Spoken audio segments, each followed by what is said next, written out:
балканската рута е веќе затворена. Станува збор за огромен број на мигранти кои што години или криумчарење и криумчарење ќе бидат потребни за да тие го продолжат својот пат кон Западна Европа. Зошто токму се лоцираат на грчките острови? Заради тоа што е единствено или првото европско тло? Веќе кажав, има 3 коридора за влез.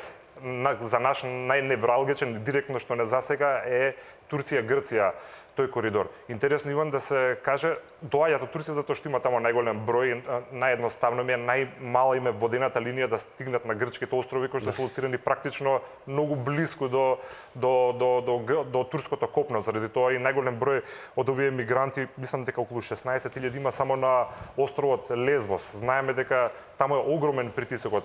Минатата година информиравме за голем број инциденти кои што се случуваа меѓу локалните жители кои што не се баш пријателски настроени спрема мигрантите. Така што тие тука се задржуваат, што се вика народно, земаат душа и потоа си го организираат патот преку црни канали да продолжат. Заради тоа се случува во Македонија најголем број од мигранти да доаѓаат токму на оваа оска што ја говорам, Турција, Грција, Македонија.